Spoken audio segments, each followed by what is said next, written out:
양소영 변호사의 상담소 양담소를 찾아주신 여러분 환영합니다. 양소영입니다. 남편과 이혼 소송 중이던 아내 A씨는 감기를 심하게 앓던 막내 아들을 자신이 돌보려 친정집으로 데려왔습니다.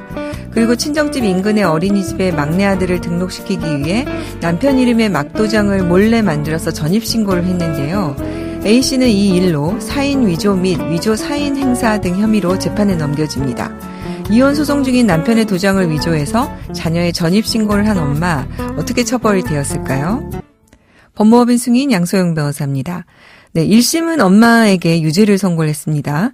A씨는 남편의 명시적이거나 묵시적인 승낙을 받지 못했고 이런 승낙이 당연히 추정되는 상황이 아닌 것을 인식하면서도 위조하고 행사했다. 라고 하면서 징역 4개월에 집행유예 1년을 선고했는데요. 2심은 무죄를 선고를 했습니다. 사회상규에 위배되지 않는 정당행위에 해당한다. 처벌해서는 안 된다라고 판단을 했는데 이유는 이제 이렇게 봤네요. 아이의 전입신고가 좀 시급했다. 대기 없이 어린이집을 등록하기 위해서 전입신고가 좀 시급했던 점, A씨가 이전부터 수차례 보낸 문자 메시지에 남편이 답을 하지 않아 달리 연락할 방법이 없었던 점, 인장이 위조된 남편의 치매 이익보다 자녀의 복리라는 보호 이익이 우선된다고 보이는 점 등 정당행위 요건이 충족된다고 봤습니다. 대법원도 2심의 판단이 옳다고 봤고요. 저희가 이제 소송을 진행을 하다 보면은 아이를 둘러싸고 본인의 그런 권리가 있는 점을 악용해서 아이가 이로 인해서 좀 피해를 보는데도 불구하고 서로 기싸움을 하는 경우가 있어요. 아마 이제 이런 사안도 비슷한 경우가 아니었나 싶습니다. 지금 2심의 판단 내용을 보면 일단 엄마가 남편에게 그 수차례 연락한 정황이 있었네요. 그럼에도 불구하고 지금 연락을 안 했다는 점 때문에 2심에서 그렇게 본 것 같습니다. 사실 이제 이런 점이 없었다면 1심 판단이 맞겠죠. 그래서 오늘 이 내용을 들으신 청취자분들의 오해가 없으셨으면 좋겠고요. 또 나아가서 일단 이혼은 이혼이고요. 자녀가 이 사이에서 희생되는 일은 없어야 된다는 점 다시 한번 새겨봤으면 좋겠습니다. 화나고 답답하고 억울한 당신의 법률 고민 함께 풀어볼게요.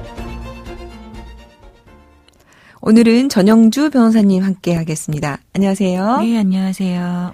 오늘 그 국제결혼과 관련된 사안이어서 우리 전영주 변호사님 특별히 좀 모셔봤는데요. 자세한 상담 부탁드릴게요. 네. 결혼 23년 차인 저희 부부는 10년 전 남편 직장 때문에 미국으로 왔습니다. 저희는 영주권자이고요. 그런데 남편은 업무상 한국 출장이 잦았습니다.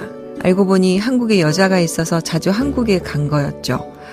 그리고 너무나 당당하게 이제 아들도 성년이 됐으니 저와 이혼하고 그 여자와 함께 살고 싶다고 합니다.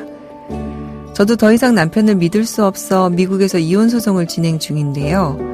너무 화가 나는 것은 남편은 미국에서 소송을 하면서 한국에 있는 은행 예금, 보험, 주식, 소득에 대해서 전혀 밝히지 않습니다.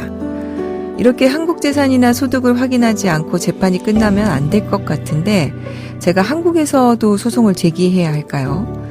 이대로 미국 재산만을 대상으로 미국 재판이 끝난다면 한국에서 따로 재산 분할을 청구하거나 상간녀에게 위자료 청구를 할 수는 없을까요? 그리고 미국에서 판결을 받으면 한국에서 이혼 신고와 재산 집행은 어떻게 되는지 궁금합니다. 네.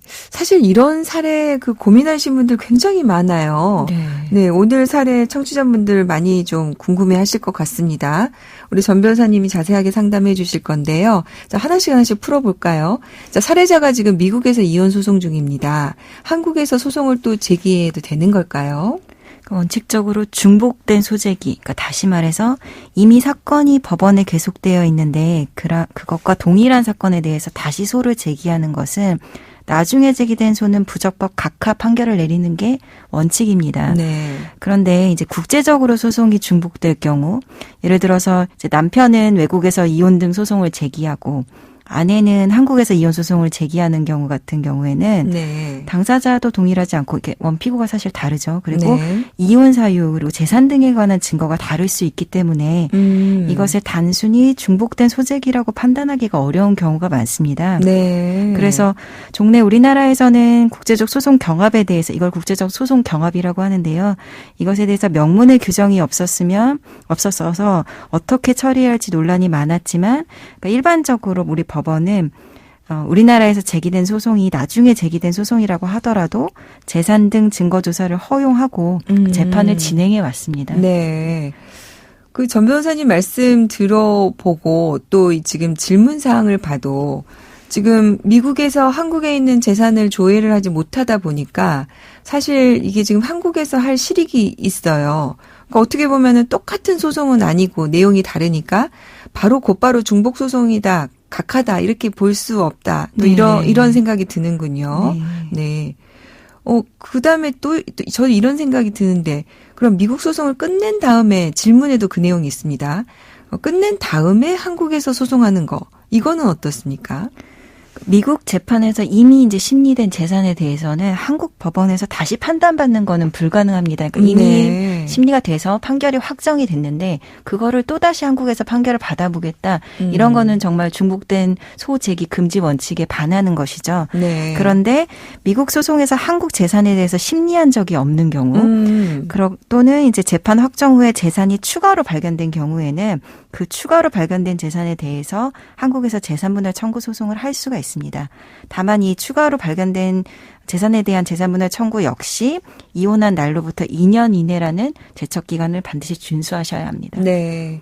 그러면 이제 미국에서 이런 부분이 심리된 적이 없다. 이걸 입증을 해야겠군요. 네, 이제 소송을 제기하시는 분이 미국에서 심리된 적이 전혀 없다. 이 사실을 입증하셔야 되고 사실 이 부분에 대해서는 우리 법원이 되게 엄격하게 판단하고 해서 보고 있습니다. 그렇군요. 네.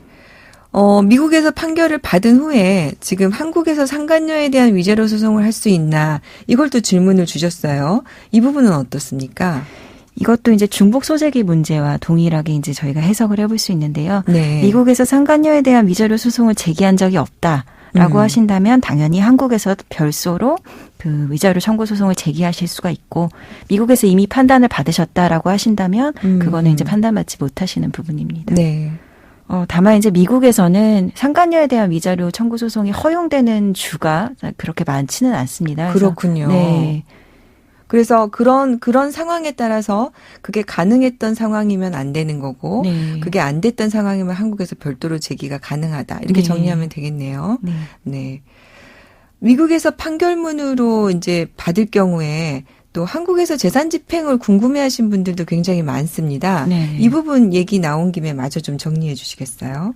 외국에서 이제 받은 판결을 한국에서 집행하기 위해서는 그 저희 민사소송법 제217조가 규정하는 외국 판결의 승인 절차를 이제 거치셔야 합니다. 네. 민사소송법에서 이제 정하고 있는 것은 첫 번째로 그 외국 법원의 국제 재판 관할권이 인정이 되어야 되고, 그다음에 두 번째로 패소한 피고가 소장 등을 적법하게 송달받았거나 송달을 받지 않았어도 소송에 응했어야 합니다. 네. 세 번째로 확정 재판 등의 승인이 우리나라 선량한 풍속이나 그밖에 사회 질서에 어긋나지 아니해야 하고요. 네. 네, 마지막으로 상호 보증이 있거나 대한민국과 그 외국 법원이 속하는 국가에 있어서 확정 재판 등의 승인 요건이 현저히 균형을 상실하지 아니하고 중요한 점에서 실질적인 차이가 없을 것이라는 이 네 가지 요건을 모두 충족할 것을 요구하고 있습니다. 네. 그래서 재산분할, 양육비 등을 집행하기 위해서는 그 외국 법원의 승인 절차를 이렇게 거치신 후에 별도로 집행 판결을 또 받으셔야 합니다. 그러니까는 우리가 뭐 무조건 판결문 가지고 경매에 들어갈 수 있듯이 그렇게 되는 게 아니군요. 네. 별도로 집행 판결을 받아서 그런 승인 절차를 통해야 되는군요. 지금 보니까 세 번째, 네 번째 요건이 중요할 것 같습니다. 그 판결이 대한민국의 선량한 풍속이나 사회 질서에 어긋나지 않아야 되고 또 현저히 균형을 상실하지 않아야 되는 점들을 좀 입증을 해야겠군요. 네. 상대방이 또 다툴 수 있으니까요. 네. 그러면은 이제 마지막으로 신고는 어떻습니까? 이혼 신고는 미국에서 받은 걸로 바로 할 수 있나요? 재산분할 양육비 같은 거는 이제 재산을 집행해야 되기 때문에 집행 판결을 받아야 하는데 이혼 신고 같은 경우는 이제 별도의 집행 판결이 필요하지는 않고 네. 그 민사소송법 제217조 아까 앞에서 말씀드린 그 승인 요건을 모두 충족하면 그 별도의 집행 판결 없이 이혼 신고를 할 수 있습니다. 그래서 네. 이혼 신고하기 위해서 그 미국 이혼 판결 정본 또는 등본 그리고 또 미국 이혼 판결이 확정되었다는 증명서 네. 그리고 그 번역본 이런 거 서류를 구비하셔서 그 담당 공무원에게 제출을 하시면 이 공무원이 일단 민사소송법 이 제217조가 정하는 각 요건을 구비하고 있는지 심사를 하고 그 이후에 그 수리 여부를 결정해서 이혼 신고를 하고 있습니다. 네. 신고는 간단하군요. 네. 네. 오늘 국제이혼과 관련해서 많은 분들이 좀 궁금해하시는 거 어떻게 보면은 Q&A에서 제일 많이 나오는 질문들인 것 같은데요. 우리 전영주 변호사님이 친절하게 잘 정리해 주셔서 감사드립니다. 다음에 또 자주 나와주세요. 네, 감사합니다. 양소영 변호사의 상담소 양담소는 내일 또 문을 엽니다. 끝곡 김현성의 소원 들려드릴게요. 양소영이었습니다.